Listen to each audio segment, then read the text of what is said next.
Today on the Blockchain Report, Bitcoin's back at 108K, and it might be because Trump's tariffs stopped the Fed from cutting rates. Strategy's up $13 billion in gains, which is wild for a company whose software side hustle barely pays the rent. And July might be the month that Bitcoin breaks out if it can stop cosplaying crab walks and follow the S&P's summer pump. All that and more on today's show. Let's go!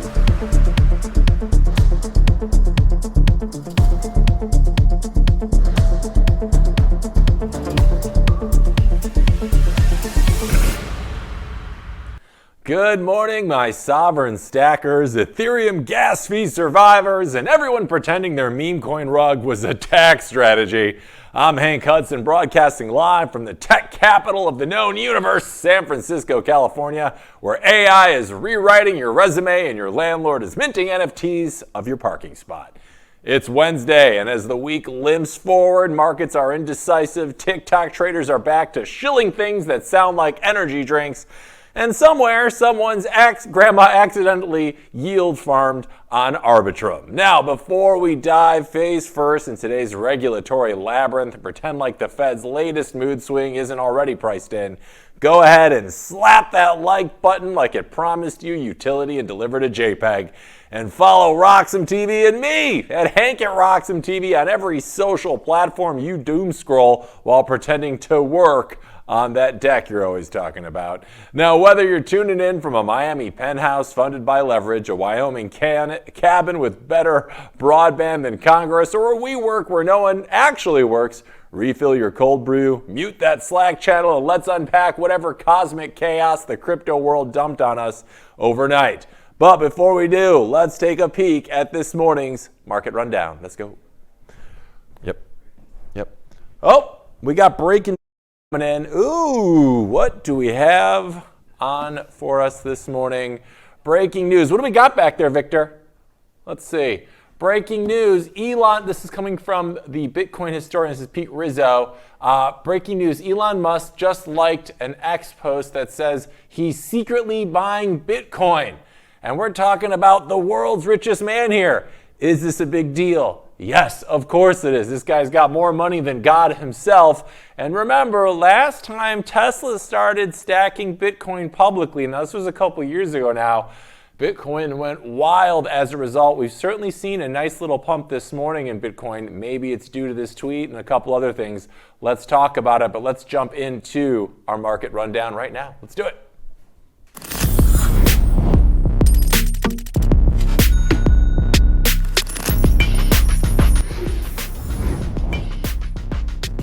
Alrighty, it's Wednesday. Let's see if the markets are looking better than they were yesterday. Yesterday was not fun. Today, very fun. Lots of green. Great start to the morning. Right now, Bitcoin is back above 108K. Is it due to this, partly to this Pete Rizzo tweet? Are people thinking Elon's stacking sats behind the scenes? Maybe. There's a lot of other reasons. We'll be talking about those in just a bit. So Bitcoin at over 108 again. Ethereum still holding beneath that $2,500 mark. Not a lot happening there. XRP is up 1% this morning. Cardano's up 5 percentage points this morning. Hoskinson's feeling happy. And Dogecoin doing what it does, which is a lot of nothing, sitting around that 16, 17 cents mark. Not a lot going on there. In the stock market, things are looking pretty good too. Nice start to the morning. The Dow Jones pretty much even for the day, sitting around 44,450. Very little happening there. Nasdaq's up almost a percentage point this morning, seeing gains of about 163 points overall. The S&P 500 is also up, but marginal amount, only $14 on the day, so not a lot going on there. Individual stocks, though, MicroStrategy, after taking a little bit of a beating yesterday, Michael Saylor wasn't feeling it, but they're on a rebound here. They're up almost 2.5% this morning. Coinbase also up big today, 4%. They also had a bit of a sell-off yesterday, but it looks like they're bouncing back really nicely, sitting around $3.49 a share. Tesla also having a nice day, up 4%. Their marks came in a little bit less than they thought yesterday. There wasn't as many Teslas sold last quarter as they thought, but I think people are gearing up for this whole robo-taxi thing that we're expecting here in late Q3, early Q4. So I think there's a lot of optimism surrounding Tesla right now, despite their diminishing sales that we've seen across the globe currently.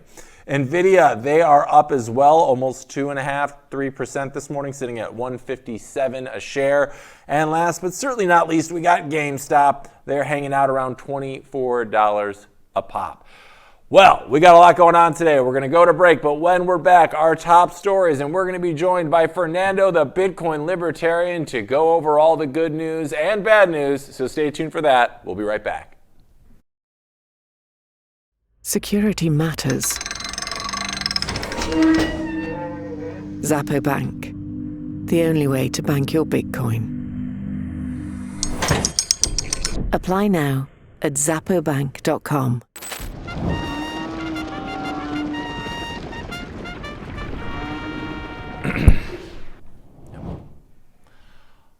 All right, and we're back for this morning's bull run, and we're joined by a good friend of the program, Fernando, the Bitcoin libertarian. Fernando, how are you this morning? Can you hear me, my friend? I think I have the Twitter open. Hello, I'm fine here in Hong Kong. Good morning for all of you and for all the viewers. I'm so excited to be here again, and let's go to the news. Love it. So first thing, let's jump into it. We had breaking news this morning, Fernando.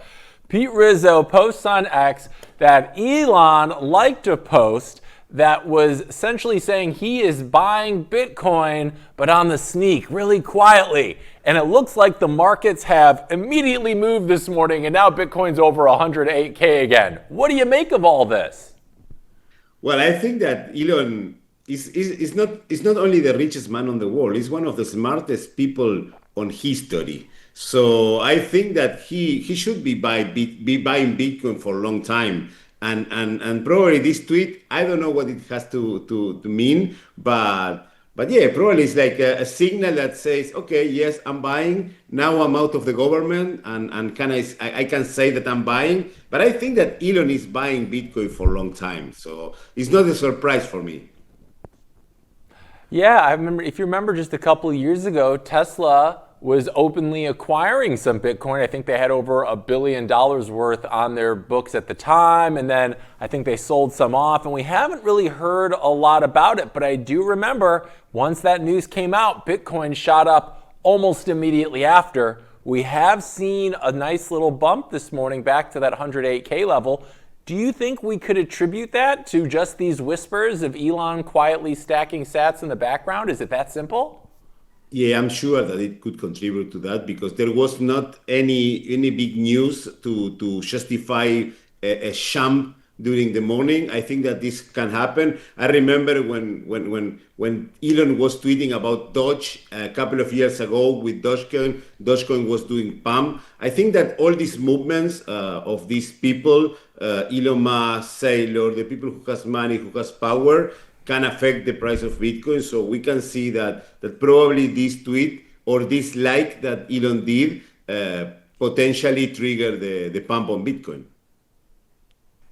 Yeah, there's really no one outside of maybe President Donald Trump himself who can move the markets with a single click or a tweet or whatever. Do you think, what would you expect the markets to look like, or the Bitcoin price to look like, if Elon comes out and says, yes, I'm personally acquiring Bitcoin and Tesla is again acquiring Bitcoin? Do you think that could be a major domino in what we're already seeing of all these publicly traded companies starting to put Bitcoin in their balance books? I mean, Tesla is one of the biggest companies in the world. If that becomes public knowledge, do you think the Bitcoin price is just going to start ripping, or what are your thoughts? Of course, like independently of what Elon do or Tesla do, I think that Bitcoin price is gonna go up, because it's not only Tesla or Elon. There are a lot of companies that every day are adding Bitcoin to their balance sheet. Small companies, big company, Sailor still buying a lot of Bitcoin. But of course, if we have a big player like Elon Musk, the richest man of the world, one of the most powerful men of the world, we have Tesla that, in my opinion, is gonna be the biggest company in the next 5 years, because now they were discussing about the cars, the IV problems with United States and Trump, but we don't have to lose the focus that Tesla is not a car company, it's an AI company. So I think that in the next 5 years, Tesla is going to be the biggest company in the world. So if Elon and Tesla start stacking Bitcoin, of course, it's going to drive the price higher in a bigger pace, but let's see.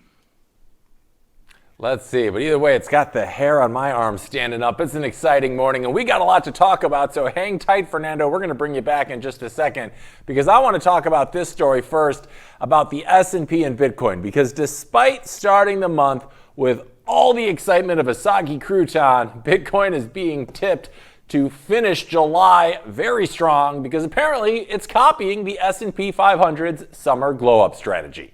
Analysts say Bitcoin is likely to post one of its best months this year, with historical data and chart nerds pointing to July as a historically bullish period for both stocks and crypto. Now, on a post on X, trader Mikey Bull Crypto pointed out that the S&P 500 has gone green in July for 10 straight years, which is either a coincidence or the clearest trading signal ever accidentally ignored. Even better, July has outperformed May and June, which have had only one or two red closes since 2015, meaning stocks, and by proxy, Bitcoin, tend to pop off when people are on vacation. Now, data from CoinGlass shows that July's worst performance for BTC was still under a 10% loss. So the downside is historically limited, while the upside could go full-on melt-up. We actually have this chart right here that tracks all of Bitcoin's months over the years. And if you look at July, July is one of the better ones. I believe July and October are the two real green zone areas. July, October, and I think is that February there. So it looks like we could be in for another very green July. Now, fellow trader Crypto Fella, yes, that's his actual name, told his X followers that Bitcoin is on the edge of breaking out and likely to hit new all-time highs this month. So obviously that means it dropped under $106,500 as soon as July began, which is totally classic. CoinGlass confirms, though, that there's a big wall of buy orders waiting around that $106,000 level, while short positions above 108,000 remain untouched, lurking like a debt ceiling votes in Congress. Trader Dan Crypto Trades says that Bitcoin is still consolidating inside its current range and channel, adding that the start of a new month and a quarter usually means a chop before clarity, which is a polite way of saying don't panic, but also don't check your portfolio right now. Meanwhile, trader Tardigrade, who makes up these names, again, real name though, sees a double top and a double bottom pattern forming between 101 and 109K. Which means nothing, really, except that the market might get bored enough to break out very soon. He says that internal support and resistance could get retested before we finally push past 109K, and if that happens, the S&P playbook says Bitcoin should follow with new highs. So even though BTC started July like it forgot what it was supposed to moon, history says the rest of the month could bring a face-melting rally. Or another sideways crab walk. We'll see what happens. Because this is crypto after all, and consistency is often a myth. All right, we're bringing back Fernando. Fernando, do you think it's a good thing or a bad thing that Bitcoin is moving in the same direction as the S&P 500? I think that it depends. Like it's not good or it's not bad. I think that what it means is that the markets still don't see Bitcoin as a different kind of asset than the stocks on the S&P 100. So 500. Sorry. So I think that I cannot say if it's bad. I cannot say that if it's good. I think that the market or the biggest part of the population, of the investors, the people who make decisions, they don't see Bitcoin as something different from the S&P 500. I think that that's the conclusion. On the other side, you were talking about the price of Bitcoin, and for me, it's incredible that after all the things that happened this year, if we start checking what happened this year was super crazy with prices go up, going down, going up, going down. Remember the day that was deep seek that all the market crashed, then the tariff, the market crashed. And then again, like the problems with Elon Musk and Trump. And Bitcoin still is hovering around 100, 108, 110. I think that this is the most important thing to pay attention. I remember that in March, all the people were saying the bull market is over, the bull market is over, and we need to pack the bags and leave. So, and I think that is not what's going to happen. And I think that I like to follow these traders to the double top, the double bottom, all the technical analysis. But I try to follow more when I need to analyze Bitcoin, the M2, the global liquidity. And if you see the graphic of the global liquidity, you see that Bitcoin always follow this graphic. And it's like there is I think that is 3 months below, 3 months difference between. So M2 is going up very high and Bitcoin is following. So I think that can trigger an explosion in the upcoming months. But regarding the S&P 500 and Bitcoin, I think that I cannot say if it's good or it's bad. In the future, probably we can see the decoupling. Sometimes last year or even this year, we could see a little bit of decoupling. But yes, they behave similar. I cannot say if it's good or it's bad. It is what it is. But I think that in the future, it's going to be different. Yeah, and to your point, Bitcoin has shown a lot of resiliency this year in the face of some pretty big market movers. Like you mentioned, DeepSeek, I remember that, I think it was like a Tuesday. That was not a fun day for most of us. Trump and Elon going at it.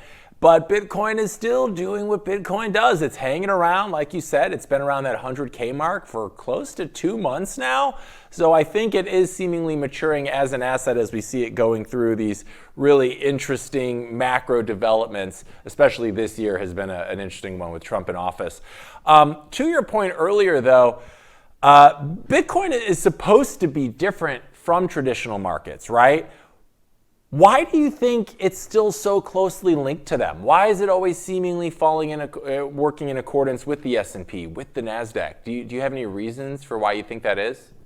My reason is because we are super early, and I think that probably not most of the people understand what is Bitcoin, what kind of asset is Bitcoin, and what does Bitcoin mean. That's let's say that institutional money start coming to Bitcoin last year. The ETFs, Sailor betting big, all the treasury companies. So I think that there is a lot of things that most of the CFOs and the investors, the big investors, need to understand about Bitcoin. And that is why Bitcoin is still seen as another asset. That's my point here in Hong Kong. When I talk with people here in Hong Kong, that they understand the stock markets, they understand investing, they see Bitcoin as another kind of asset, that another kind of stock that can go up, that can go down, but they don't see as what it really is, that is a complete different change of paradigm of the financial and the monetary system. But I think that this ignorance, that shows that we are still early. I want to always quote Samson Mao because I follow him 100% and I agree 100% what he said. He says that 1 million per coin is still up for this year. And he said that if people understood Bitcoin, would be now for sure over 200K.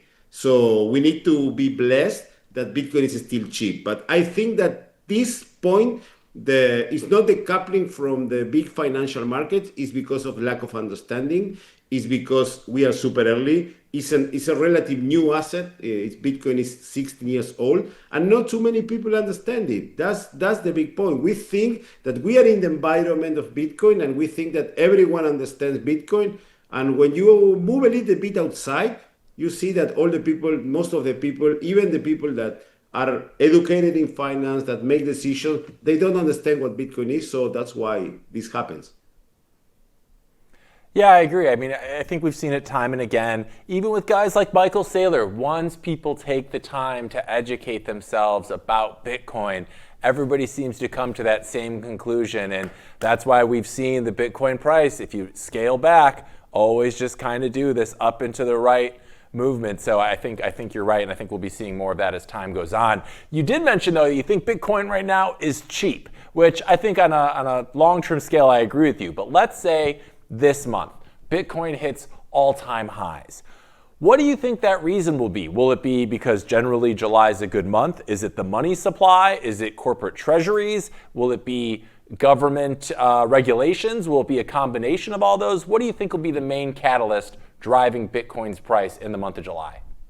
Well, I think that can be the treasury companies that are, again, are more and more are coming and they are buying more and more Bitcoin. They are doing bold statements like buying 200,000 Bitcoins and all these things. They are doing a big plans. And the other thing is because of the M2. If you watch the graphic of the M2, the global liquidity of money around the world is going up. So I think that Bitcoin follows this graphic. So I think that this is gonna be for that reason and the FOMO. Most of the people start seeing that Bitcoin is going up and they want to buy. And I think that we can reach an all-time high this month, probably 120, 125, who knows, but it's super unpredictable. But I think that the biggest catalyst can be the treasury companies that are still buying. They are like a black hole of fiat, sucking fiat to Bitcoin. And also the natural trend of following the M2, the global liquidity, could trigger an all-time high. And you mentioned FOMO, which I always think is interesting, because I remember during the last big Bitcoin surge in one of the past halving cycles, retail FOMO got really big really fast. But now we're at such a high Bitcoin price, we're at 6 digits. Do you think that retail FOMO might behave and react differently this time around? Because I'll talk to people that don't know much about Bitcoin, right? And they'll go, oh, it's too expensive. And I'm like, well, you can buy fractions of it, right? But still, that 6-digit price is such a big number. I wonder, do you think that number will put off some retail investors in a different way than it had previously because the number is so high? Or do you think FOMO is going to react the same way this time around, but maybe it'll just be more of these public companies buying it rather than like retail traders? Well, that's the main point. Now we need to like separate the retail, because what retail can do is nothing compared to what the companies can do.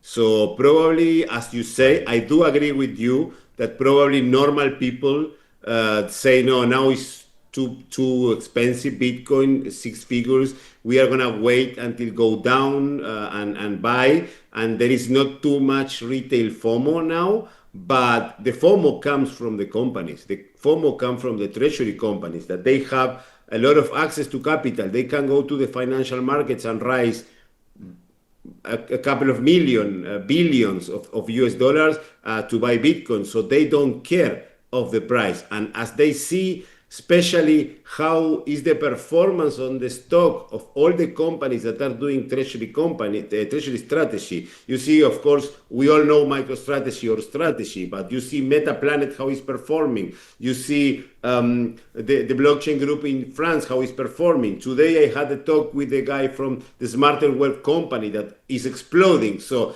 I think that it's gonna be triggered by the corporate FOMO instead of retail FOMO. And I think that there is going to be retail FOMO for sure, because when the price goes up, people always want to buy because say, okay, now I don't want to lose the train this time, but the corporate FOMO is going to push the price higher than the retail FOMO, because of course it's easier for them raise more capital and do more and move the perimeter faster in the market. Yeah, no, I like the corporate FOMO better. They tend to have a lot deeper pockets, which obviously is going to be good for the Bitcoin price. But I just had a thought. So I had a friend who I was talking to a couple of weeks ago, and he told me during the last bull run, as a Christmas gift for all of his family. He was going to buy all of them some Bitcoin, but he didn't want to get everybody and be like, hey, here's 0.1 Bitcoin. That's not really a super sexy, holiday gift. So what he did instead was he bought everybody some Litecoin. So it makes me wonder, will the next retail FOMO really be part of the next quote unquote alt season? Because those prices are smaller, which psychologically people are thinking, oh, at least I can get a full couple of coins of this as opposed to a small fraction of Bitcoin. Do you think there's a chance that maybe retail FOMO this next time around is more based around the altcoins and we're just going to be experiencing primarily corporate FOMO going forward when it comes to Bitcoin? This is a good point. This is a good point because psychologically for us, is even though probably the value is not the same, but we prefer to have 100,000 coins of any shitcoin than 0.001 Bitcoin. Psychologically is much better. So can trigger an alt season, the retail FOMO, can trigger that the corporate FOMO push the Bitcoin price up, and the retail FOMO is through the altcoins. I think that can be, is a good point, because again, for people think that they miss the train of Bitcoin and they say, okay, I missed the train of Bitcoin, so probably I can go with Ethereum, that is, I can buy probably a whole coin, or even Solana that is now $150 US. With $1,000, they can buy like a couple of coins. So probably people trigger that, and this gonna rise the price of the altcoins.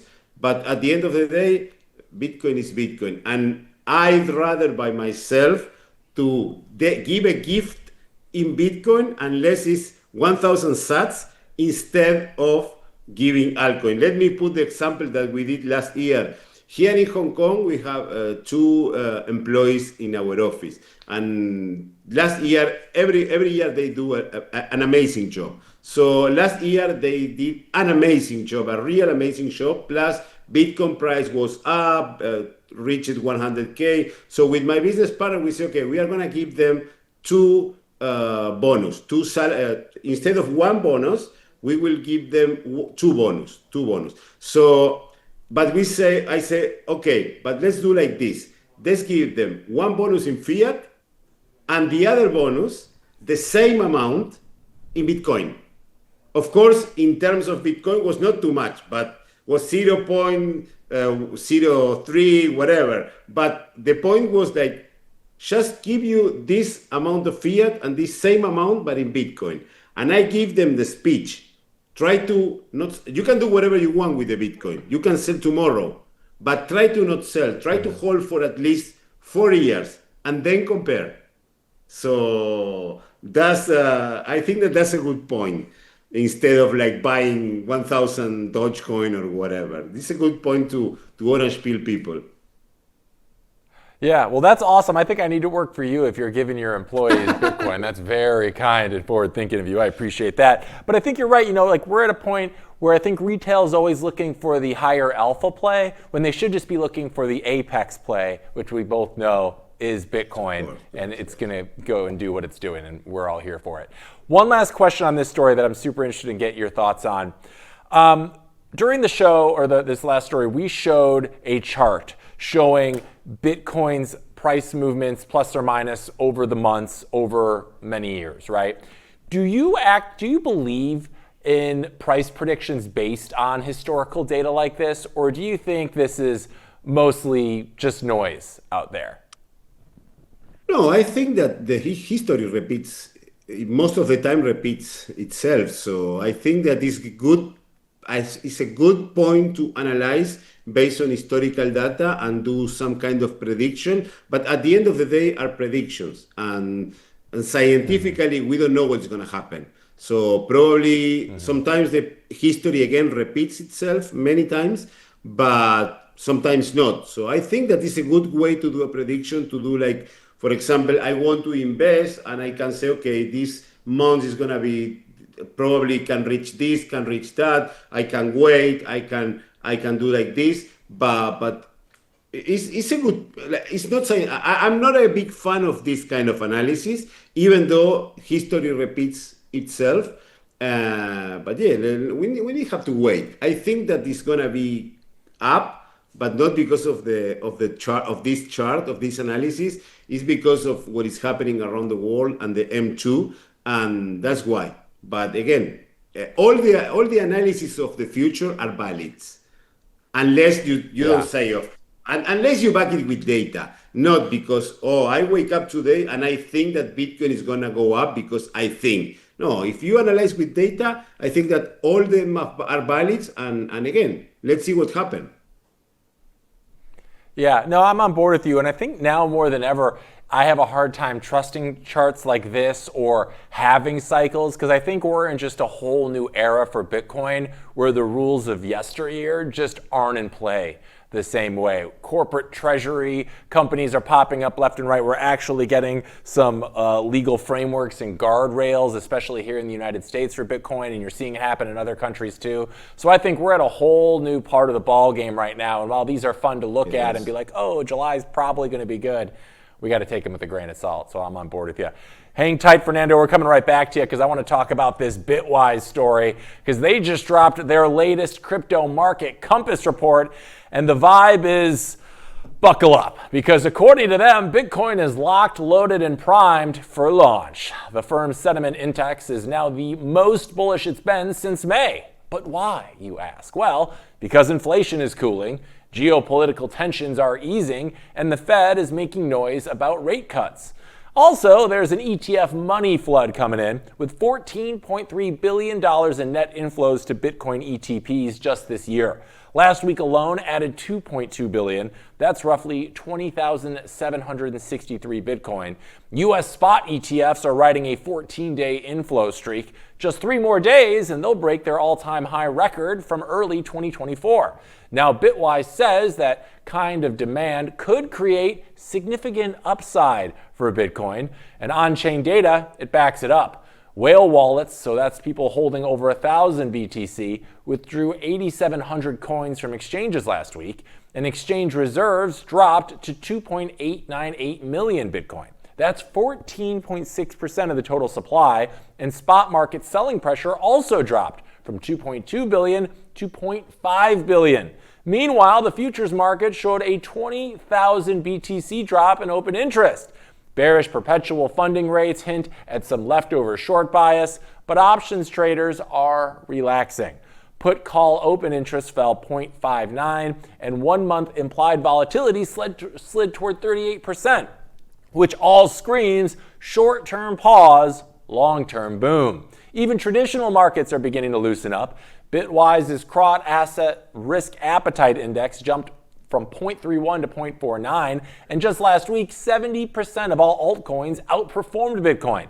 And historically, that happens early in bull cycles.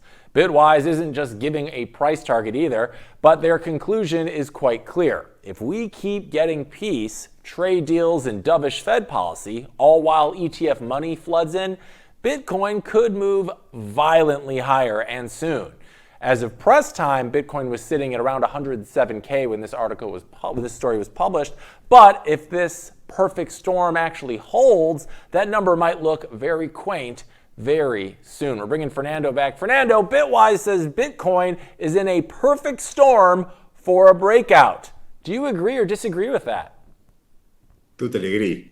Totally agree. It's like we are in the edge of a perfect storm. Like again, I don't know when it's gonna happen. I don't know if the next month, in 2 months, 3 months, probably in 1 year. But when it happens, it's gonna go vertical. That's my thought. Because you analyze the data, you analyze what happened. We were talking earlier today, like what happened this year with the DeepSeek, with the problems with the tariff, Trump against Elon, the war.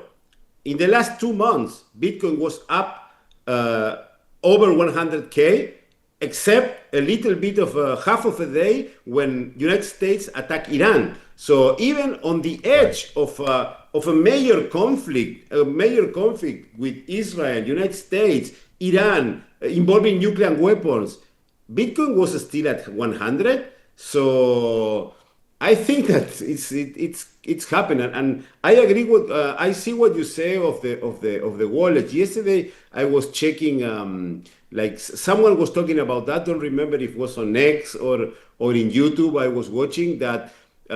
Yes, they are noticing a drop on the exchanges, and most of the people that have the Bitcoin on the exchanges are people who have very few amount of Bitcoin, that they use the exchanges as wallets, because either they are not Right. so much informed, or either they are not they don't want to take it out because they don't have any too much Bitcoin to take out, and they don't want to pay the fees. So, and now with all the new instruments that we are having a lot of instruments to borrow against the Bitcoin. So most of the whales don't have to sell.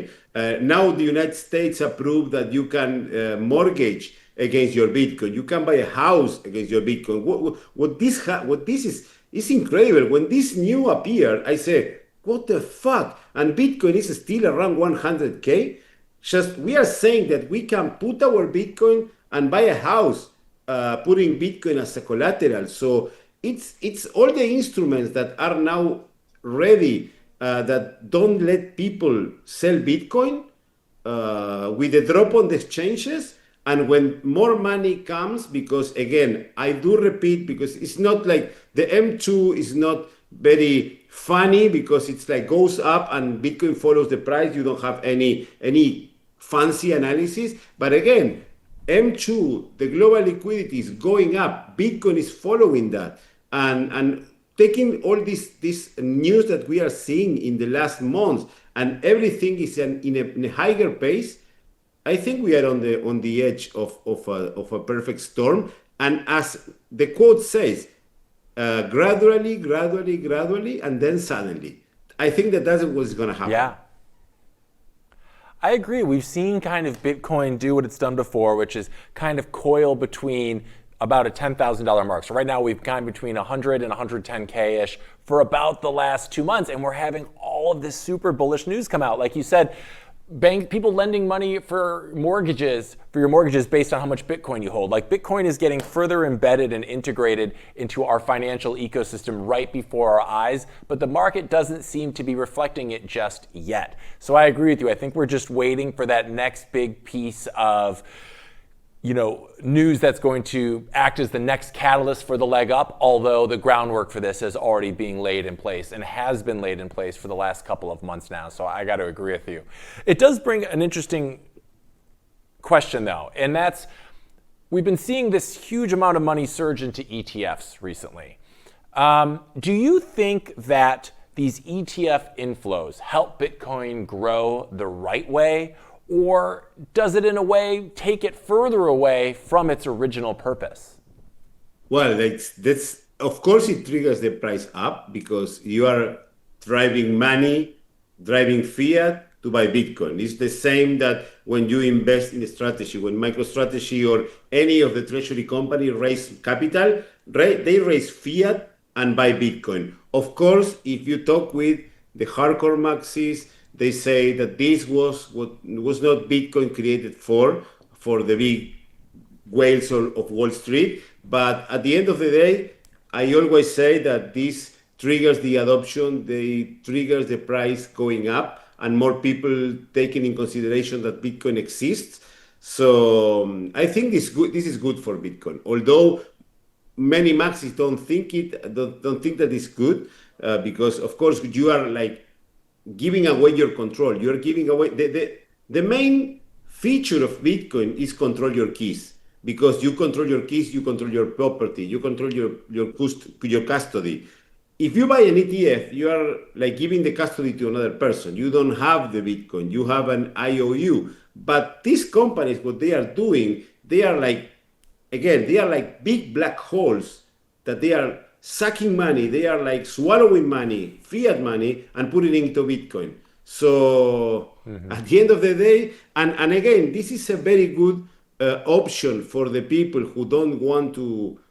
Of course, if you are a Bitcoiner, you must study self-custody, own your own keys, all these things. But imagine a person that is over 60 years old, and they don't want to do these things. They don't want to deal with the cold storage and all these things. They prefer to borrow to buy an ETF. They prefer to buy a MicroStrategy stock or whatever treasury company wants. So we need to understand about that. And what you said before, I want to pick up this that you said, that what is going to happen now, if we want to analyze this in the past way, analyzing the halvings, all the last metrics, it's not going to happen, because I think that the cycle that is coming is totally different of what we saw before. And also the Bitcoiners that are coming now. So I think that the Bitcoiners that are coming now are totally different than us. They are not maxis. They don't want to change on the financial world. They want something that can preserve their wealth and probably make it bigger.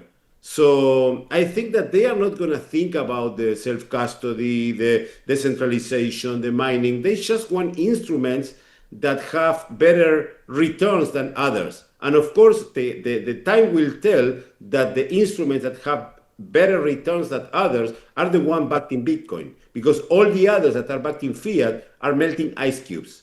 So it's an opportunity for the people who go into Bitcoin in an indirect way, and probably they start doing the mathematics, they start doing their own research, they start watching RoxomTV, they start watching my podcast, and they learn more about Bitcoin, and they become a maxis. But I think that it's good, but it's not good. But I think that it's better than worse. So for me, I'm okay with the institutional adoption. It will help to make the price even bigger, and it will help a lot of people come into Bitcoin. And at the end of the day, this is good. Yeah, I agree. I mean, while it might kind of go against the ethos of a lot of Bitcoin maximalists out there, like, we have to be realistic of the world we live in, right? And we all knew that eventually big corporations were going to come in and buy Bitcoin once they realized what we were dealing with. And while it's good for the price, of course, maybe it does go against some of the idealistic ethos that Bitcoin had at the jump. But this is the world we live in, and the price, orange pill go up, orange coin go up. So I think we'll all take it. It's a nice compromise for us at this point. Hang tight, Fernando. We got another story I'm going to bring in for. Right now, Bitcoin supply and exchanges, gang, has officially dropped below 15%. That's the lowest level since August of 2018. Or in other words, the coins are vanishing. Glassnode shows exchange reserves are now at 14.5%, which means there's less Bitcoin available to buy than there are Starbucks locations in Manhattan. This kind of supply shock tends to happen when everyone is stacking sats and no one wants to sell. Why? Because people are moving coins to cold storage and deciding they'd rather die than hit the sell button. Now, whales are buying and yanking BTC off exchanges like it's on fire. Even over-the-counter OTC desks, the secret VIP room for crypto whales, are running dry. Balances in known OTC addresses are at historic lows, down 21% since January. Only 155,000 BTC remain in those pipelines, which is basically nothing when institutions start sniffing around. Now, this tightening supply means that any demand surge, like, say, a few billion in ETF inflows, will have to fight over a dwindling pile of available coins. And it's already happening. Bitcoin's been holding strong above 100K since May 28th. Even after a 2.85% dip, it's not breaking. Focus Web3 agency founder Lau says it's because institutional demand is basically plugging the drain. Spot Bitcoin ETFs have now posted 15 straight days of inflows, totaling over $4.5 billion.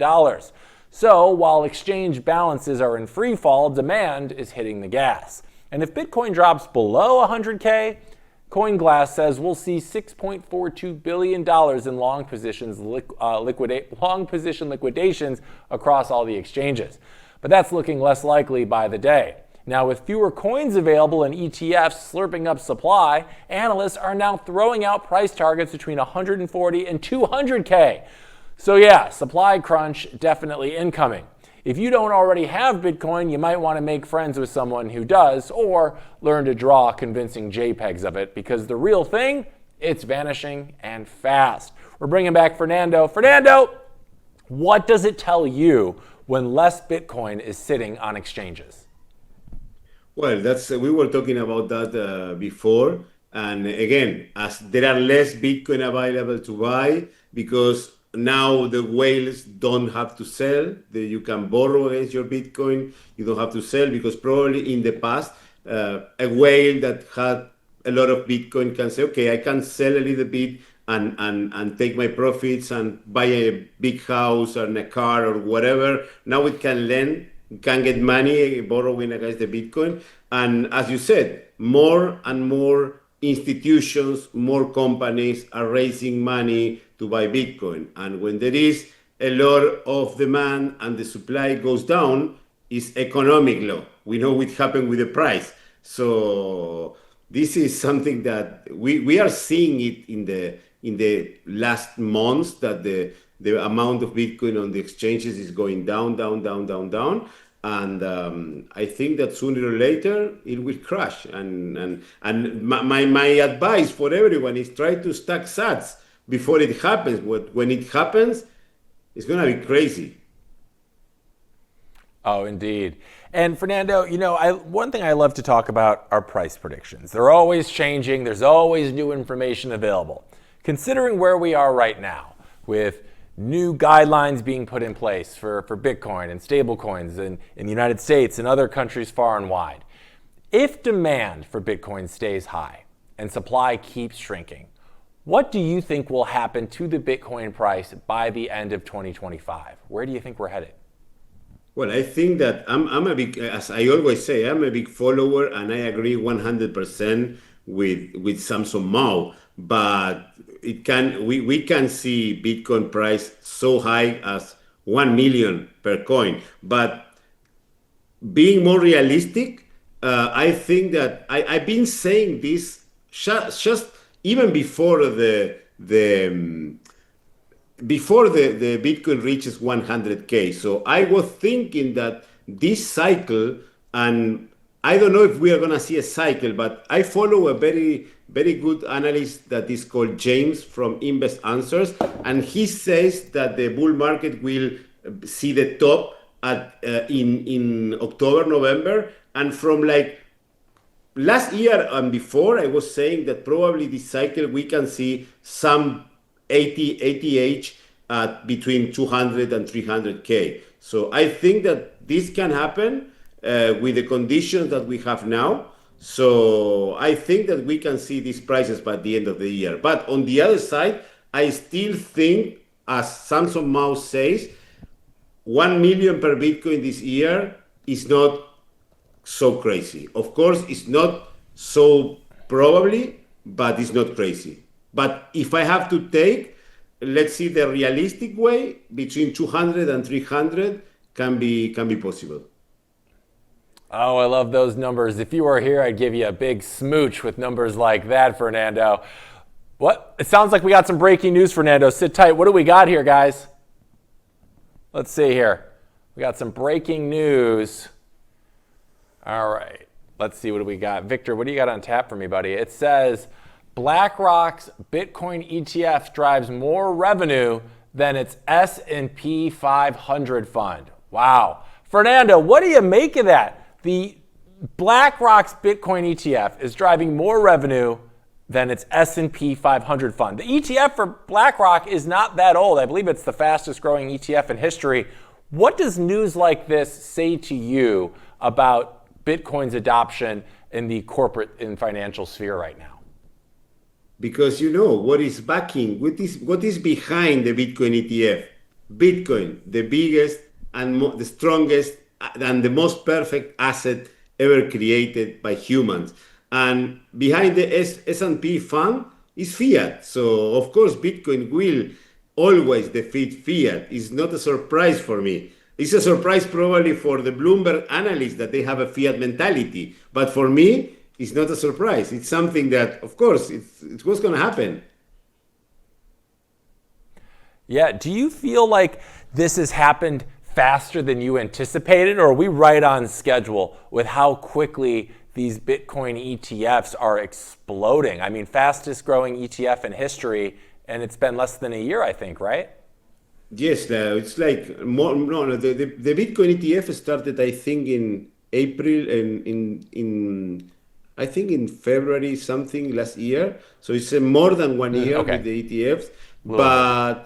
But I think that it's not crazy. Like I didn't make a prediction. I didn't go. I never thought about the ETF because it's not an instrument that I follow, because like I don't follow the ETF because for me it's better to have the spot. But I think that is happening what everyone in the Bitcoin world thought that was going to happen. Is again, as you said, as I said, if you study Bitcoin enough, you will see that these things are not going to surprise you. The rise of the Bitcoin ETF, the adoption, the inflows. It's like, for me, it's something that, for sure was going to happen. I didn't know that I couldn't say in which time was going to happen, but I was sure that was going to happen. So for me, it's not a surprise. Hey, we love to hear about it. Hang 10 with me, Fernando. We're coming right back to you, but I want to talk about this next story. As Federal Reserve Chair Jerome Powell says interest rates would probably be lower right now if President Trump hadn't carpet bombed the global economy with tariffs like he was speedrunning a trade war. Speaking at the European Central Bank's annual forum in Sintra, Portugal, because, of course, this drama had to go international, Powell told Bloomberg's Francine Lacroix that the Fed hit pause on rate cuts after seeing the size of Donald Trump's tariffs. According to Powell, inflation forecasts went up materially as a direct result, and the central bank didn't overreact or react at all. They're simply taking some time. Or in other words, the economy got blindsided by random import taxes, and Powell decided to sit on his hands until the dust cleared. This latest admission came despite months of Trump-led pressure campaigns telling Powell to cut rates like a Black Friday sale. The central bank has held steady, and Powell's been forced to repeatedly defend the Fed's independence, a concept that apparently needs defending now, even after the Supreme Court gave him a legal gold star for staying apolitical. Asked whether a rate cut might still happen in July, Powell gave the most Fed response possible, saying, "It's going to depend on the data." So helpful, thank you for that. He added the impact of the tariffs is highly uncertain and could end up being either worse or better than expected. So basically, okay. Meanwhile, Trump is having absolutely none of it. At a campaign stop in Florida, he told reporters anybody would be better than Powell at the Fed. Then, from Air Force One, he took it up a notch, calling Powell, and this is a direct quote, a moron. Powell, ever the adult in the room, responded by saying he's focused on doing his job and sticking to the Fed's two mandates, full employment and price stability. The ECB audience all applauded because apparently central bankers are now rock stars if they survive a roast from the president. Trump also went after the entire interest rate committee, accusing them of sitting around and just watching and saying they should be ashamed of the current policy. He claimed the U.S. should be paying 1% interest or better, which would make your credit card blush. As a reminder, these are the same folks who vote after every meeting whether to raise, lower, or hold rates, then publish why they did it. But sure, they're just watching. Now, worth noting is Trump actually appointed Powell in the first place, and the two of the current board members as well. So technically, this is the president yelling at his own fantasy football team. Asked how she'd handle political pressure like this, ECB President Christine Lagarde said she'd do exactly what Powell's doing, and all of the other central bank governors on the panel agreed. More applause followed right after, because global monetary policy is now a live studio audience event, my friends. You see, back in the U.S., Treasury Secretary Scott Bessent said the administration's already planning to nominate a new Fed chair by fall, specifically around October or November, when Biden appointee Adriana Kugler's term ends. Powell's current term as Fed chair runs until May of 2026, but he could legally stay on the Fed board until January of 2028. Asked if he plans to do that, Powell gave a very Powell answer, saying, "I want to hand over to my successor an economy that's in good shape," which is either humble or a subtle dig at whoever comes next. Either way, Powell isn't leaving quietly, and the Fed isn't cutting rates until they're convinced Trump won't slap a 25% tariff on maple syrup and call it a monetary innovation. We're bringing back Fernando. Fernando, Jerome Powell says tariffs are the reason rates didn't come down. Do you believe him?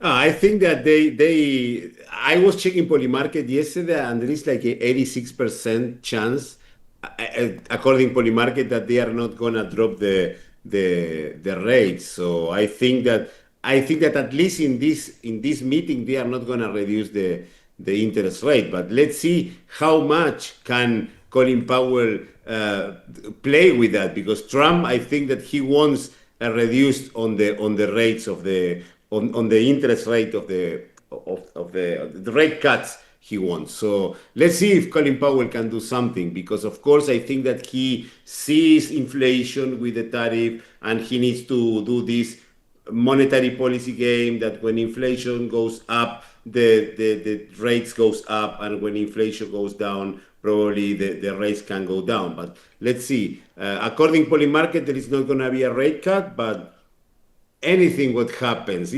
We are living in a crazy world that all the things that happened this year, probably in the past would happen in 10 years. But so anything can happen.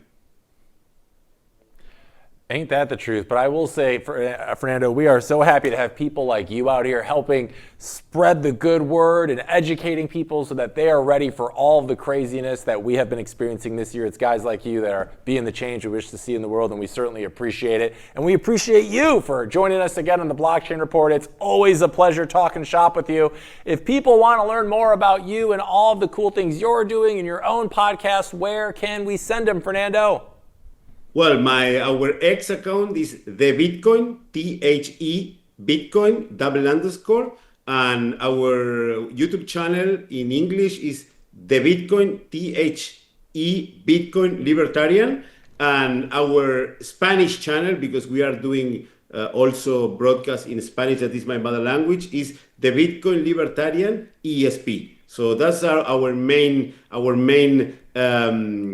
channels, and also our newsletter, croxroad.co, CROX road.co. They can subscribe to our newsletter and learn about Bitcoin every day. It's free, so we welcome everyone. Fernando, you're the best, and thank you again for joining us today. We hope to have you back really soon, and I hope you enjoy the rest of your Wednesday, my friend. For sure. No, it's not Wednesday anymore here. It's Thursday. I forgot you're living in the future in Hong Kong. Yes, it's 2 minutes past Thursday. So I hope I can enjoy my Thursday. But again, guys, always pleasure to be here. You can invite me anytime. I love talking about Bitcoin. I love your vibe. And I hope see part of the team in Hong Kong next month in the conference. Yeah, we're very excited for that. And thank you again. Enjoy the rest of your Thursday, Fernando. And we'll see you again very soon, my friend. Thanks for joining us. Bye-bye.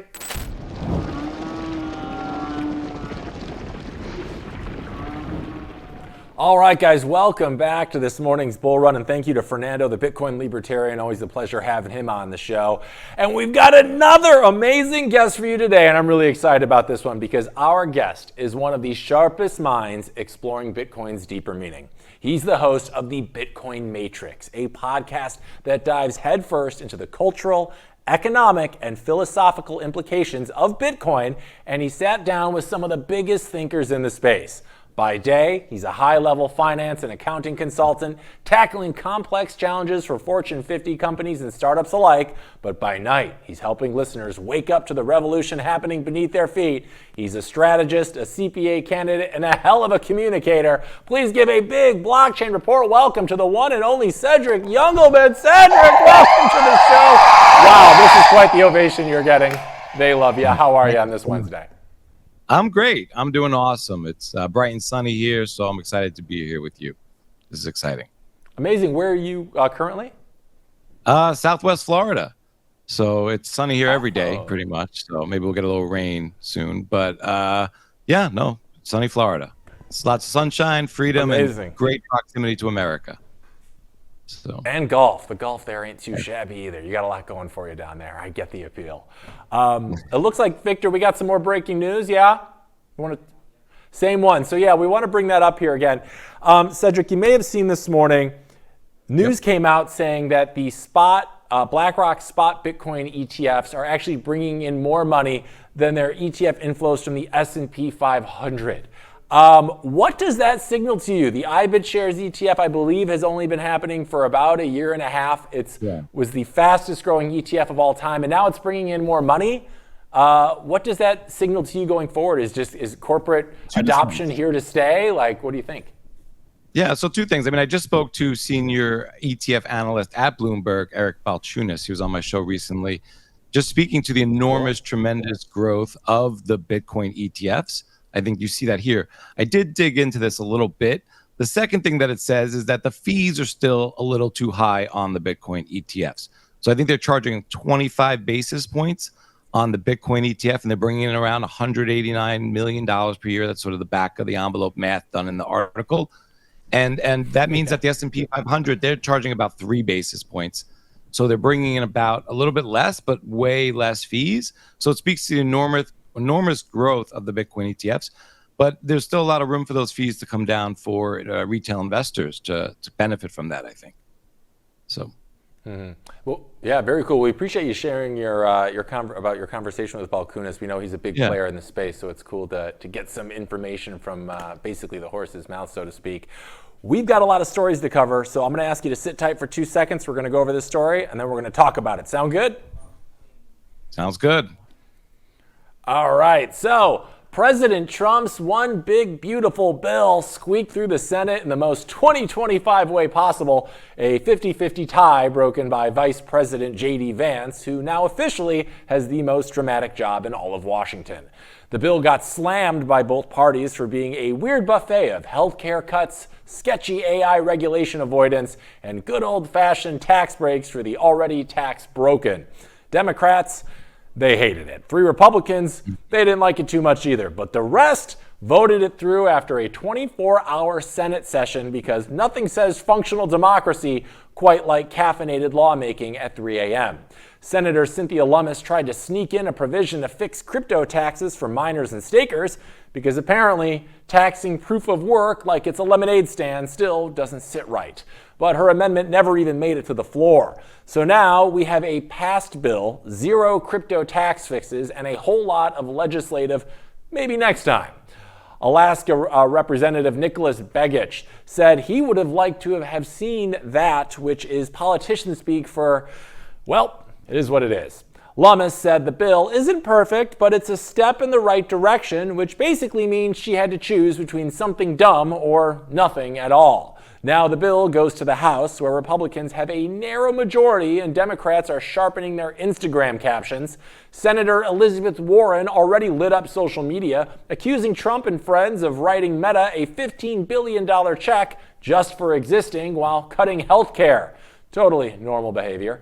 Meanwhile, Senator Jeff Merkley tried to add an amendment that would ban the president, vice president, Congress, and other officials from owning crypto, which, shocker, didn't pass either. Apparently, asking politicians not to moonbag while regulating is a bridge too far. Even though the Senate and the House are supposedly working on stablecoin rules, Bitcoin reserve plans, and crypto market structure bills, all of that is now politely sitting in the back of the legislative school bus. The Genius Act passed the Senate and is in the House waiting for its glow up. Begich says they're not messing with it because Trump wants it clean and no add-ons. As for the Bitcoin Act, maybe late this year, maybe early next, depends on how many more fiscal nightmares Congress wants to juggle first. The Clarity Act made it out of committee, but Senate Republicans want their own version before October because obviously we need more versions of that things that aren't getting passed. All right, we're bringing back Cedric. Cedric, you've interviewed a lot of thinkers about the role of government. What does this budget battle say about the state of U.S. democracy today? What do you think? It speaks to how divided we are. that it's so hard to get things done, so hard to find agreement, common ground, so hard to get anything done without corruption or pork barrel being stuffed in, or everyone, kind of thinking about how they can get theirs. It's a mess.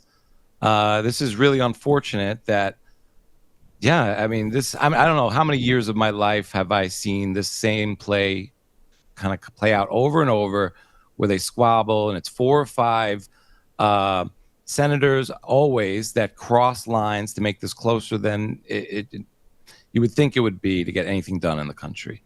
Maybe that's a good thing, though. Maybe we don't want them doing much, and that maybe having them fight with one hand behind their backs is the best thing we can get out of all this. Mm-hmm. So maybe that's the silver lining is, maybe more corruption and more terrible things would get done if they had more agreement between the two parties.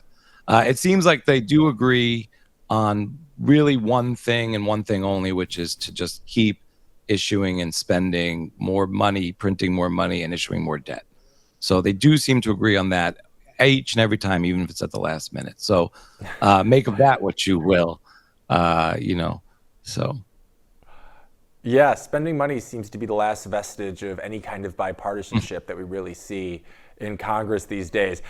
There's a really good book actually that talks about it. A quick aside, it's a Simon Sinek book called Leaders Eat Last, and he attributes the lack of bipartisanship in America to like Newt Gingrich in '94. I guess all of the representatives had to live in the same city, and they would interact with each other outside of work, which formed these bonds that let them work together, while they were in office. But now that's no longer the case. So we're in this world where winning is simply getting whatever your party wants through. It's not always about what's best for the country, which is a shame. Right. But like you said, maybe they'd be passing some really bad stuff if they were working together right now. So maybe it is a net positive. Who knows? Yeah, I got to ask you, though, what are your thoughts? Go ahead.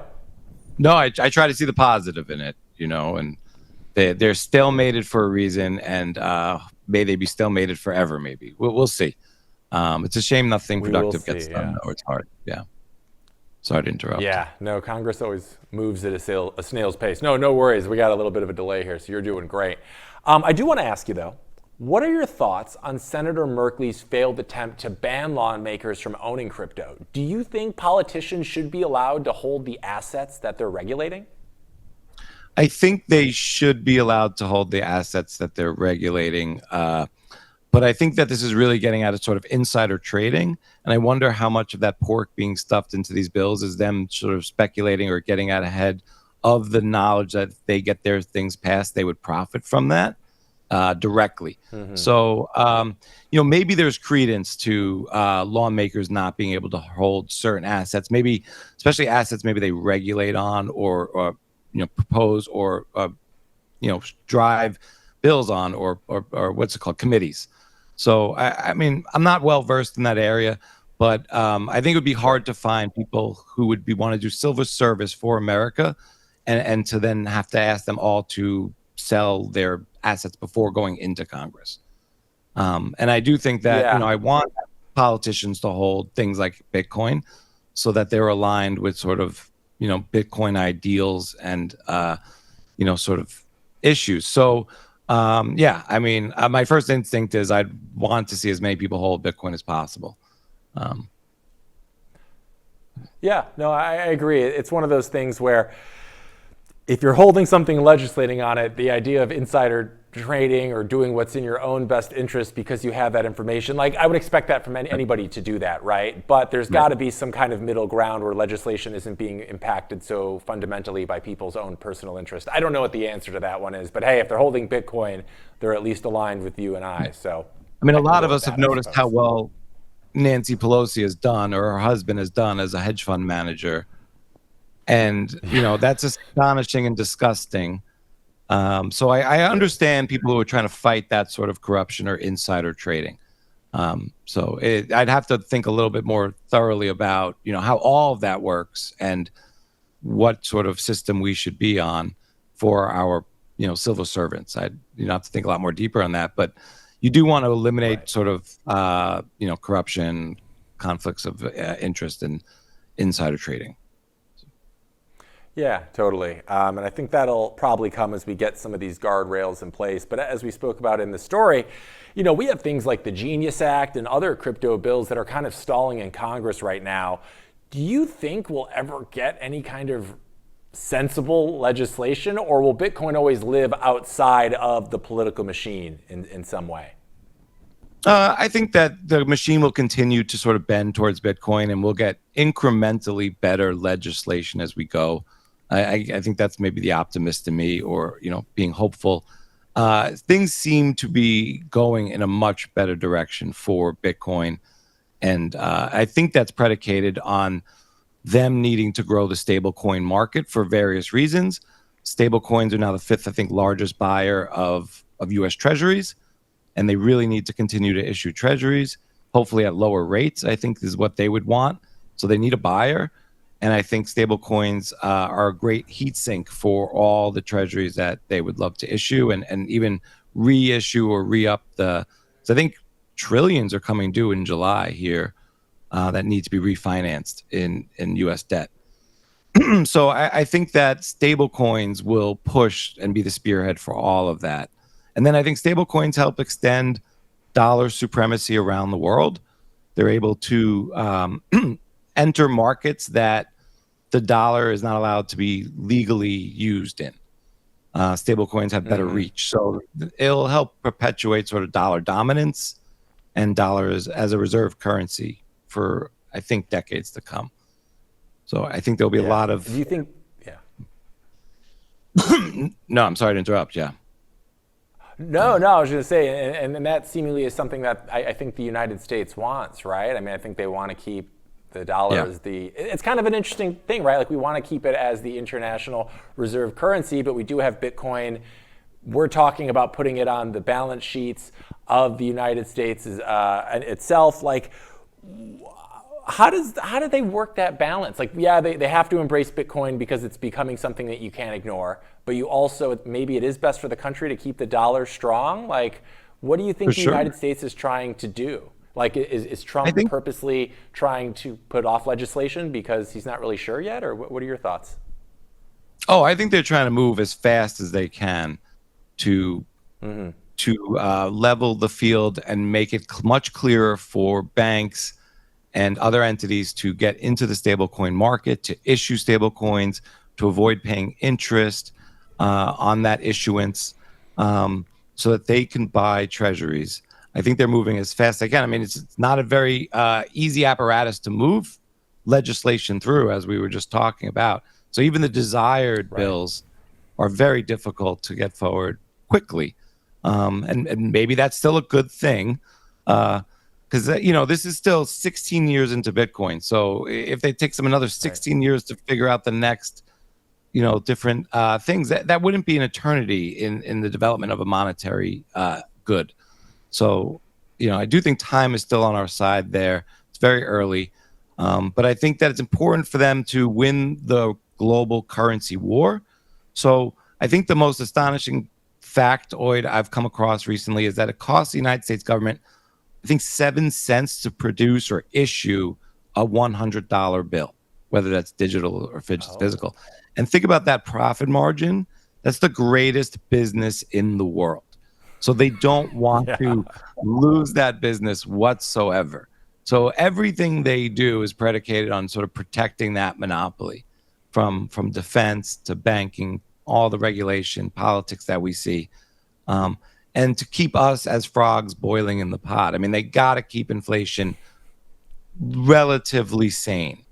10, 15% is manageable. 30, 40% is out of hand, and then the whole thing crumbles for them.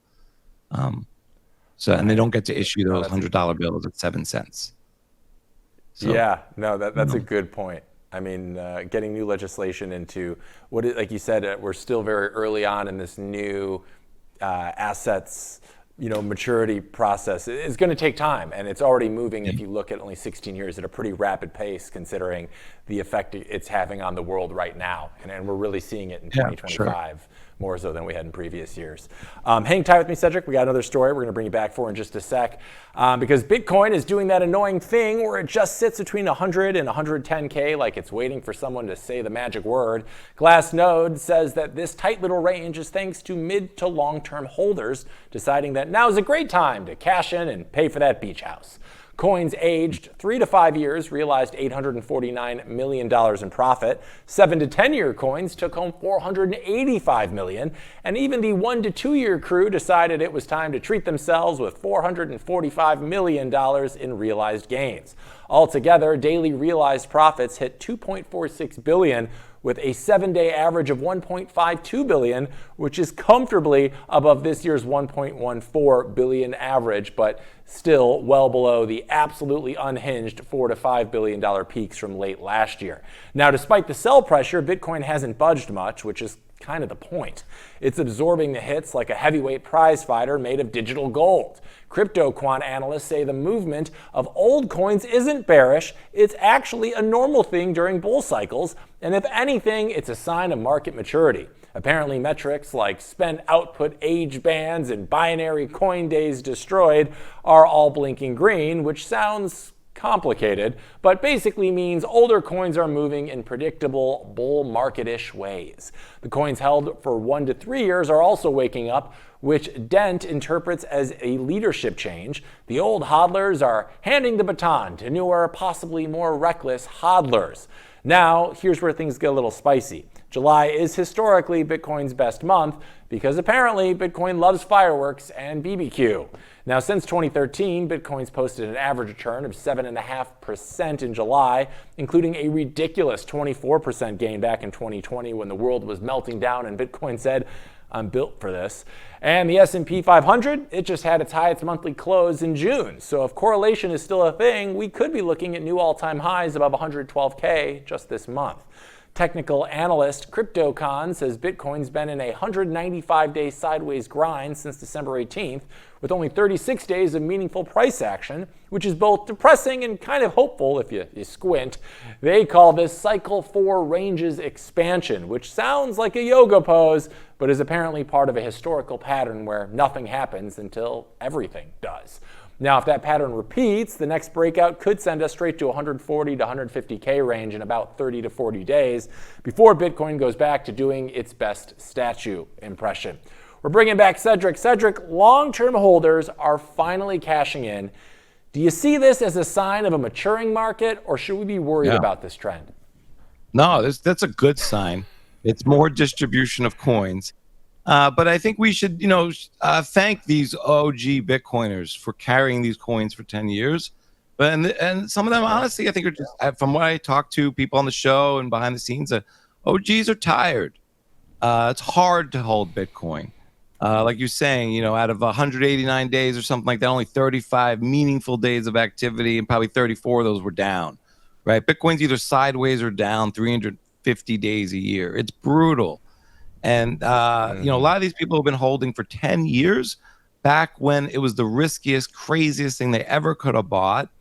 Their wives and or husbands or parents or kids have been waiting and begging to, buy a chair. They sold all the chairs. They've been waiting forever. There's been, I think, a lot of OGs coming to the table, and for good reason for them, doing what they want to do with their money. And I think that's okay. I think that's good. It's going to move to longer. It's going to move to the next 10-year hands or 20-year hands. And that's good. And so maybe those OGs still have tons of coins. Maybe they're not peeling off every coin, right? And so and they're going to live their lives. So I think that's a great thing. I think it is strange, that it seems odd that you have all these Bitcoin treasury companies buying way more than the minted supply of Bitcoin over months period of time. And I think there is some probably paper, I'm not even saying like scammy, but just sort of, cash settled futures and things like that add some price suppression. And I think, companies announcing they'll always buy the top and letting you know when they'll buy gives short sellers a little bit of short-term insight and advantage and how to dump on retail, and maybe all that's suppressing the price. But I really think that OGs are cashing out, living their lives. They've carried the torch for a really long time. And I think the people getting now, it's a much less riskier trade. The United States government has stipulated this as a national strategic reserve asset. It's been so much more de-risked.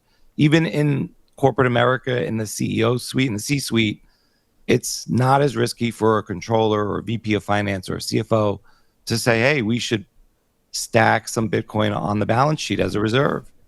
Liquidate some cash, reallocate from cash or treasuries to Bitcoin. That is less risky, and I still think there are just as many potential gains in the future, if this is truly the beginning of a new monetary paradigm.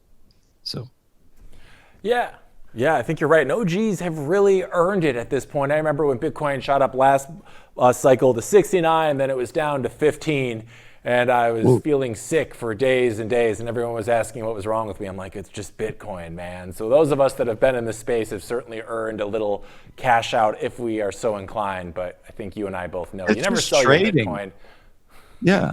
Maybe they're not selling it for cash. They're selling it for houses and cars and vacations and health needs and, sweet 16s and weddings for their daughters and their children, their sons, and all sorts of life activities and events, that it's reasonable to use your money on these things.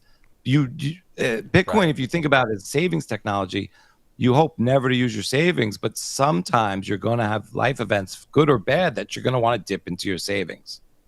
And if you absolutely. Yeah. And maybe they're even spending it on Bitcoin. Bitcoin. Is not going to fund itself. Right. Like you said, we treat it like stocks and stuff, and why would you sell this stock? It's going up. But like you said, life happens and we got bills to pay. And I think you're right. They've earned it at this point. At some point, it's just money. For everyone that, yeah, at some point, it's just money and you got to use it. Sell. Yeah. Right. And for everyone they sell, a strategy is just going to buy it anyway. So it's in good hands. Yeah, totally. Imagine the scenario where someone's... Oh, no, I didn't mean to cut you off. No, you're good. Please. Imagine the scenario where someone's been holding Bitcoin for a long time, waiting for a 10 or 100x, and they're at a 9x. Are they just not going to live their life for another 10% up, another 1x up, and turn to their wives and kids and their husbands and their cousins and their aunts and uncles and no, another year of no? At some point, you use your money for things, whether you're up 8, 9, 10, or 12x, 100x, 120x, 80x. At some point, you live your life. I think it's kind of fiat to say you'll never use your money. Hopefully, you're productive and you save more than you'll ever need, and it'll keep growing in purchasing power. But that doesn't mean you don't, ever sit down to a meal with your family and celebrate a birthday, or you need an extra bedroom for a new child, your next child, something like that. These things happen. Your life expands and hopefully grows. Maybe you want a chicken coop, So yeah, God bless it. And children are expensive, so. Yeah. I'd like to get some chicken. Eggs are expensive. Oh God, don't get me started, man. I'm not getting my protein intake with that. They had that avian flu thing or the bird flu that was going on, and the eggs were like $10 a carton. Get out of here. In this story, we mentioned that July is historically a very strong month for Bitcoin. So it begs the question, how much do you believe in historical patterns like that? Are those the halving cycles, are those things that we should still be paying attention to? Are we due for liftoff, or are we in a whole different phase of the Bitcoin maturation process right now where those types of things don't mean what they used to? I think they still carry some weight and they leave markers and guidelines, but they carry less and less weight, especially considering that if you think about the halvings and the cycles, it's really a data set of 3. So it's not a huge sample set by any means. The next halving, the fourth halving, is 33% more halvings now in the data set. So I think that there'll still be, though, I think humans are very emotional. Bitcoin is not volatile. Humans are. Bitcoin produces a block once every about 10 minutes. There's going to be a set about of blocks of 21 million. Humans, though, have been FOMOing in and out of this asset for 16 years now. So I think they will continue to do so. I think we're going to see corporations FOMO in and out of this asset now. Maybe traders are more FOMOing in and out of this asset. It's a much bigger liquidity pool. So I do think we'll still see cycles going forward, but I would not rely on them. I think people should do their own research, make their own decisions about Bitcoin. I think if you look out any 210,000 blocks, roughly 4 years cycle, from whenever you buy, you'll probably be up in dollar terms. So if you don't have Bitcoin, I would get off zero. I wouldn't worry about where you are in the cycle.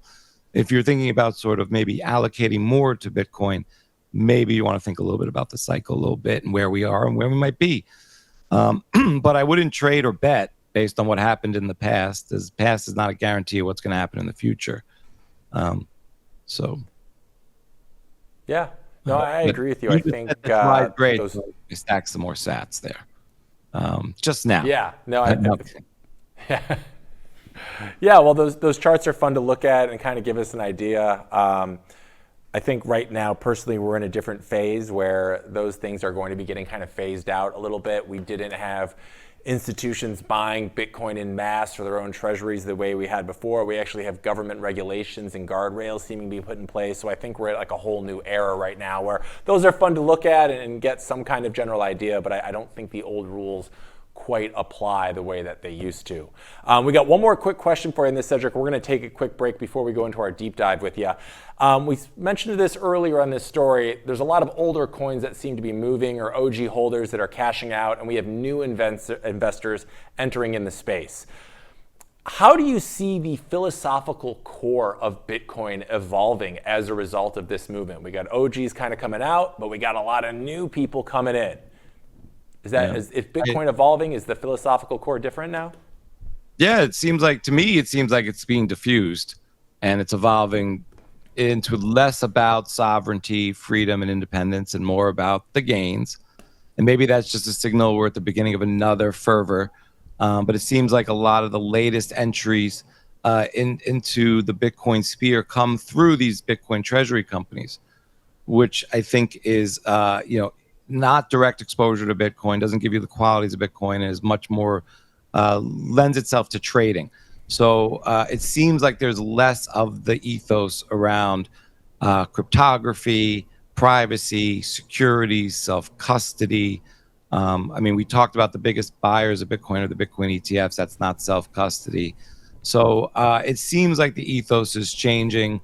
It seems like if you go to the larger conferences, it's more about stable coins and layer twos and things that are less about Bitcoin in terms of its ethos. So I do see a lot of change there, especially over the 4 years I've been doing the show.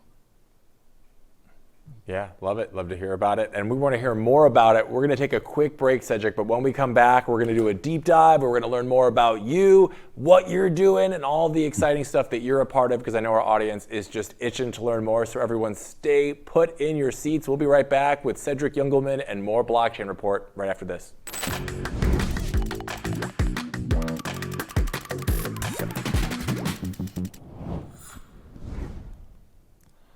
All right, we're back with our deep dive today with our guest Cedric Jungelman, who is kind enough to walk us through some of the stories and his thoughts. But now we want to learn more about him. So Cedric, for those of us out there, not me, but everyone out there who isn't already familiar with work, I want you to walk us through your Bitcoin journey really quick.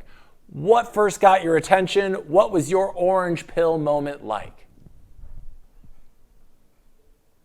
Toxic maximalists on Twitter just like came into my feed and feel like they were yelling at me and telling me what I need to know, which I find that to be a little obnoxious and sort of like, I want to argue with these people. And I found I couldn't win the arguments I expected to win very easily, which made me really interested in what they were saying because I couldn't refute it. And they said it in such a way that was sort of toxic and annoying and arrogant and obnoxious. And you hear from people like heavily armed clown. I'd be coming home to my wife and talking about economic theory from heavily armed clown on Twitter. And that's what kind of got me into Bitcoin. And while that was happening, the price of Bitcoin was just racing. This was the back half of 2017, September, probably October.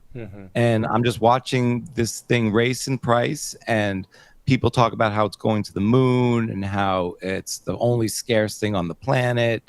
And, inflation is theft.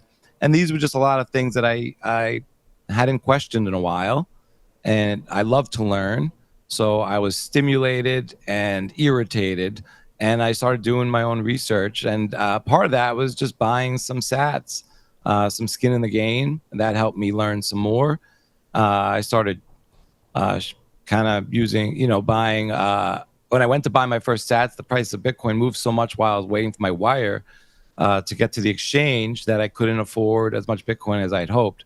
So instead of buying like a whole Bitcoin, I bought a quarter of a Bitcoin, and I bought some other coins, and those actually did better than Bitcoin during the November and December of 2017. And you think you're a genius, and you think you've figured everything in the world out, and then it all crashes in 2018. And then you don't know if you're the biggest schmuck on the planet, and you should just get rid of what you have, or you should just hold it and think it's a lottery ticket, or is this really like you've heard about with the cycles and market theory, the opportunity to buy before it goes through another parabolic cycle. So that's when I started doing even more research, and fell down the rabbit hole and figured out Bitcoin, not crypto for me, and really kind of just kept going. And then a few years later, I burned everyone in my real life. Friends and family didn't want to talk to me about it anymore. And I didn't want to tire them out anymore. So I started a podcast so I could talk to people who actually want to talk about Bitcoin. And I think probably I could learn from. And instead of just yelling at my friends and family, I could actually do some listening and just keep learning about Bitcoin. So that's kind of my story in a nutshell, I guess. This is me in a nutshell. But I love it. No, you just had me reliving a lot of that trauma from 2017 through 2018. I think I went through a lot of what you did as well. But I love how you channeled it into your own amazing podcast, which I'm just dying to talk about. I mean, you've built a really strong following with your show, The Bitcoin Matrix. What inspired that name and the focus of the show? I mean, are you just a big Matrix guy, or tell us about it? I love the movie The Matrix. I like the idea that we're stuck in the fiat matrix. And I wanted to turn that into a positive. So you can enter the Bitcoin matrix by choice. It's voluntary. It's an opt-in system. But when you live in the Bitcoin matrix, you get all the benefits of living on a Bitcoin standard. I do think that if we fix the money, we get a lot closer to fixing the world. So I think living on, a Bitcoin standard to me means that you convert your savings into Bitcoin as much as you can, and that you think in Bitcoin. You use Bitcoin as a unit of account. So you use it for economic calculations. And I think that, economics is half the game of life. And if you fail at half the game of life, you fail at the whole game. So understanding economics, using the perfect denominator or unit of account, Bitcoin, in how you think, how you do. And that doesn't mean you get rich overnight. It just means that little by little, you just make better choices for yourself. And I think good choices lead, generally speaking, to good outcomes, where bad choices lead to, usually speaking, bad outcomes. It's not guaranteed. Once in a while, a bad choice leads to a really good outcome.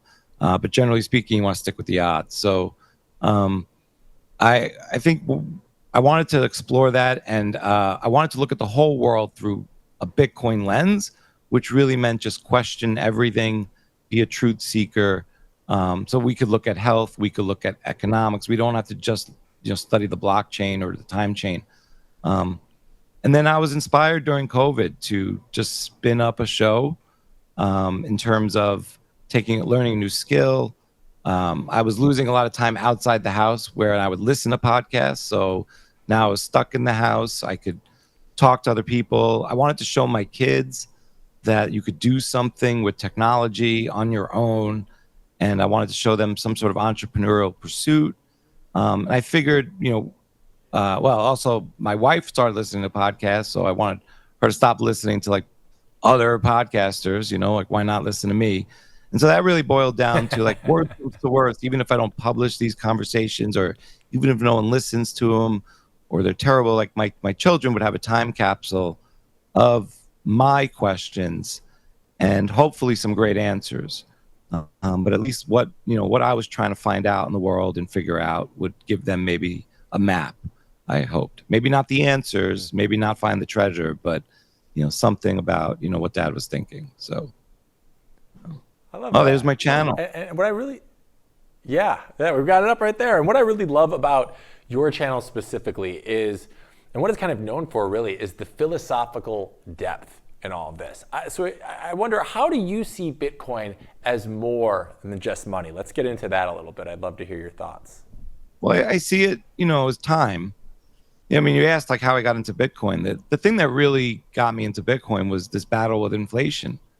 This notion you're doing everything right. You work really hard. You try to get a good job for yourself, and you try to raise your family. And let's say you're at one of these jobs where you get you're lucky if you get a 3%, 4%, 5% raise, and then you find out that camp went up by 8%, and the place where you worship, the bill went up by 9%, and maybe you want to take your kids out of the public school system, and so that's 10 grand you got to spend that you didn't expect. And these things just it was hard to keep up, and I couldn't find a solution. And I think what happens in the fiat matrix is you spend 30% of your time managing your wealth, your money in your 401k, or even if it's passive, someone's managing that for you, and it's to create the perfect money just so that you can maintain and increase your purchasing power over time. It's just you're trying to recreate savings, and you just feel like you're just barely keeping your head above water. And it wasn't until Bitcoin that I started to reclaim time in my mind, kind of like Tim Robbins in Shawshank Redemption. Even though he goes to prison, he tries to stay free. And I think that's very empowering. The moment you have an asset that, even if you have 10 cents of it or $10 worth of Bitcoin, you could take self-custody of it, and no one can come between you and this asset and the outcome.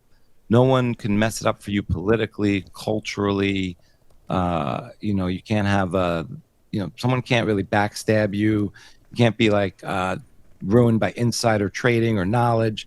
It's just you and the asset, and this asset can help you reclaim your time. And I think that's how it sort of changed, my life in that way, I guess. I mean, I don't know, maybe I think Bitcoin, I try to think of Bitcoin as sort of like boosters on my rocket. I don't know how much it changed me, but it's helped me, I think, dig into the better parts of me, because when I was a slave to my fiat job, and I was fortunate, I left in November, and I'm going to hope never to go back. But now I probably work harder, but I do it my way. I benefit from the consequences, good or bad. And I'm not chained. I don't feel like I have these weird chains where I have to answer emails if I don't want to in the middle of the night, or even during the day, or do things that I think other people aren't utilizing. I'm not pushing paper for the sense of I don't have a meaningless existence, which I think that gives me back a lot of time in a weird way, because in my time outside of work, I'm not fretting about how I'm spending my time at work. And I don't know, it's just really helped me. Like I was outsourcing so much of fatherhood when I was stuck to that job, right? And so now I'm trying to not outsource those parts of my life, like even just taking care of the plants outside, or being more present at a family meal. Because when you sort of you feel like you have those chains, it's like, oh, let's just go get you some fast food because I got to make it back for this meeting. And now it's let me push that meeting back so we can have this slow food together, and I won't schedule meetings during dinner anymore. And so it's not so even it's not more time, but it's better time, and I can be more present because I'm not worried about every morning how. It's like you kind of grow a fruit tree, and then that fruit tree gives off fruit. And hopefully one day you plant seeds from that fruit tree, and then you have several fruit, and then you have so much fruit that you can't eat all the fruit. And then even maybe you don't want to eat it, so you trade the fruit for other things. You get my point though. But if you have to wake up every morning and find fruit, because you don't have a fruit tree. Like you have to live like an animal. You're living for today. You're not really able to be present. You're like, how do I survive the day?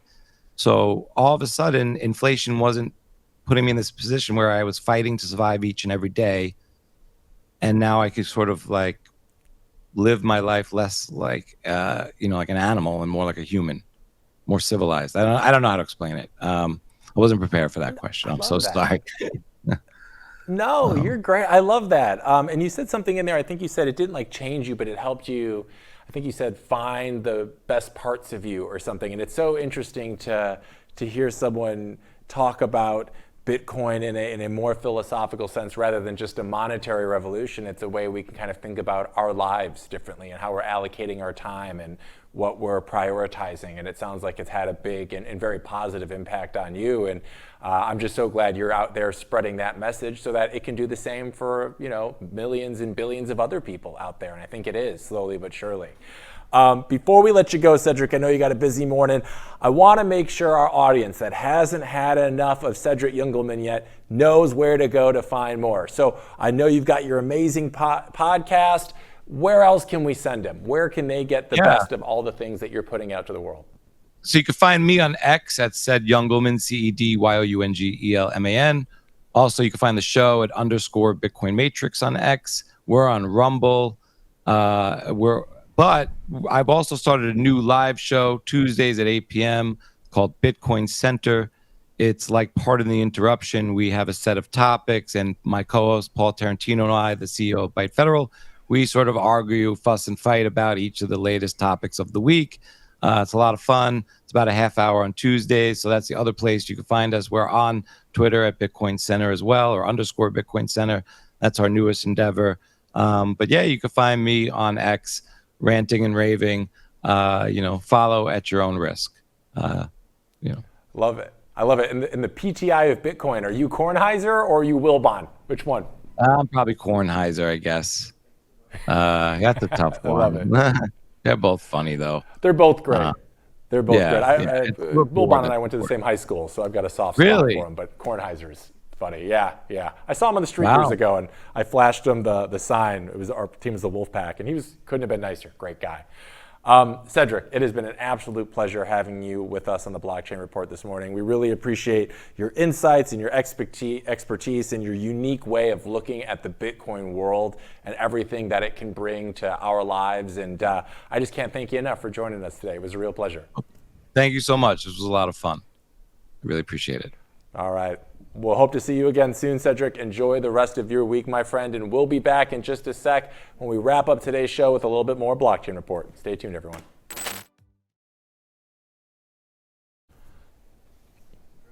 All right, we've got more breaking news. It's that kind of Wednesday, apparently. If you check it out on the RoxomTV Twitter page, always the best place for all the most up-to-date breaking news in Bitcoin, so make sure you like and follow.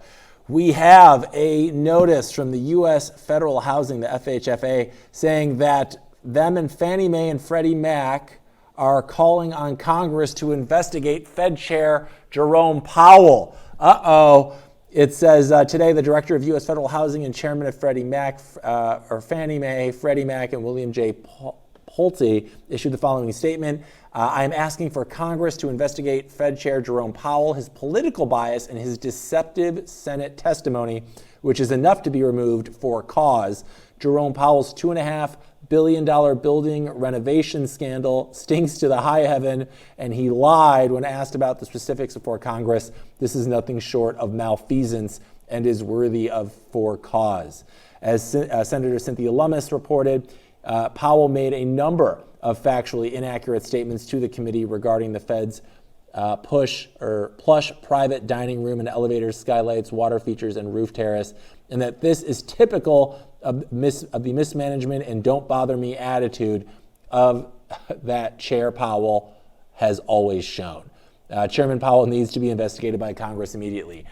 Yikes, so we knew the Don and Jerome weren't getting along, but this just adds a little more fuel to that fire. Let's take a peek and see how the markets are reacting to this news. In one more market rundown, let's run the stinger.